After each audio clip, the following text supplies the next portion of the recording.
In August 1865, just months after the Civil War's end, a remarkable exchange took place between a former slave and his previous owner. Jordan Anderson, now a freedman living in Dayton, Ohio, received a letter from Colonel P.H. Anderson of Big Spring, Tennessee, requesting that Jordan return to work on his former plantation. The colonel's seemingly benevolent invitation would prompt one of the most powerful responses in the history of American letters. Jordan Anderson had spent 32 years in bondage, starting when he was just 7 years old. Now free in Ohio with his wife Mandy and their children, he carefully crafted a response that would demonstrate both his dignity and his sharp intelligence. The letter began cordially.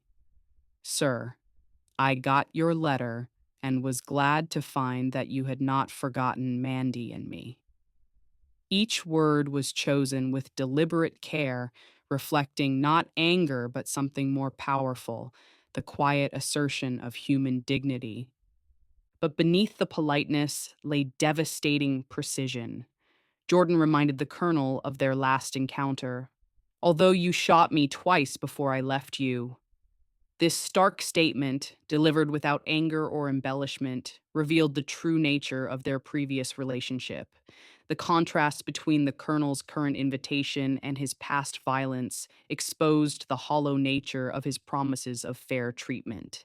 The mention of George Carter, who had taken the pistol away during the shooting, added a powerful witness to the colonel's violent history.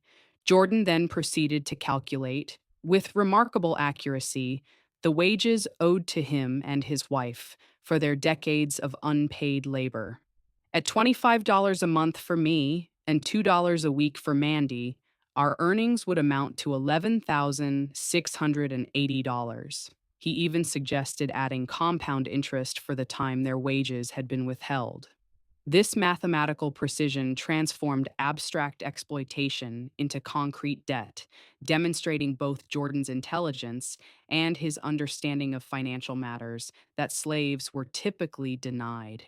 Perhaps the most powerful portion of the letter concerned Jordan's daughters, Millie and Jane. With careful restraint, he asked, I would like to know if there would be any safety for my Millie and Jane, who are now grown up and both good-looking girls. The question, repeated several times throughout the letter, spoke to the terrible reality of sexual violence that female slaves faced. Without explicitly stating it, Jordan made clear his understanding of the dangers that would await his daughters in Tennessee, where the law offered little real protection to freed people, and where old masters still wielded considerable power. The letter highlighted the stark contrast between life in Ohio and the proposed return to Tennessee. In Dayton, Jordan's family enjoyed genuine freedom. His children attended school and were learning well, an opportunity that would have been illegal under slavery, where teaching a slave to read could result in severe punishment. The pride in his children's education was evident. The great desire of my life now is to give my children an education and have them form virtuous habits.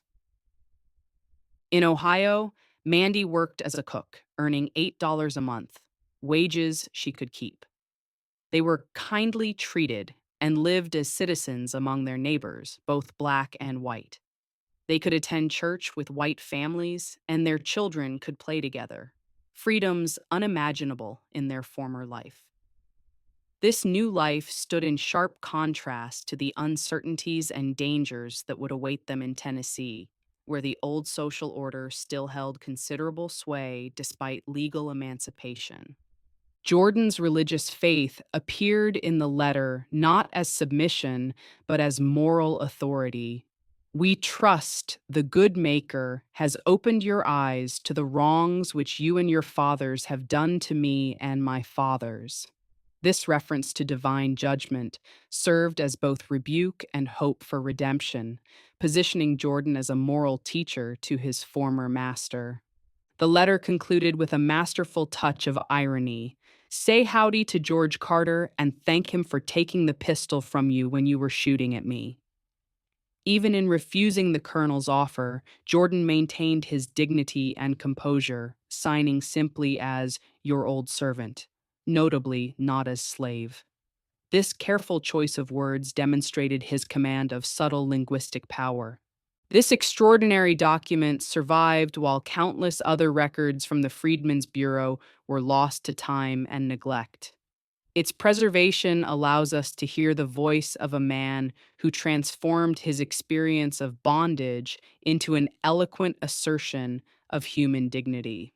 The letter gained renewed attention when actor Lawrence Fishburne performed a reading of it 153 years later, bringing Jordan's words to millions of modern listeners and demonstrating their continuing relevance to discussions of justice and human rights.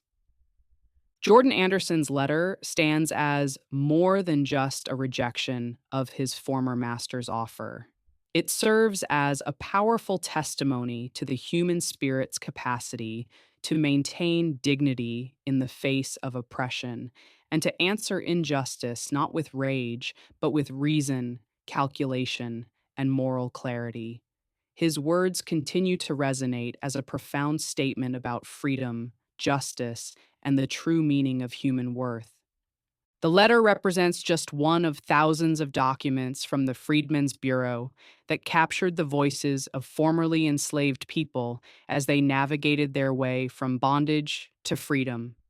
These documents included requests for help, searches for lost children, claims for land, and pleas for justice. Each piece of correspondence tells a story of reclaimed humanity and the long journey toward justice in America.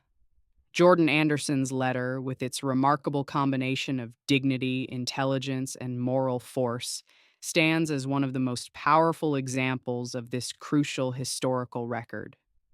Thanks for listening, and hope you can subscribe and like this podcast. See ya.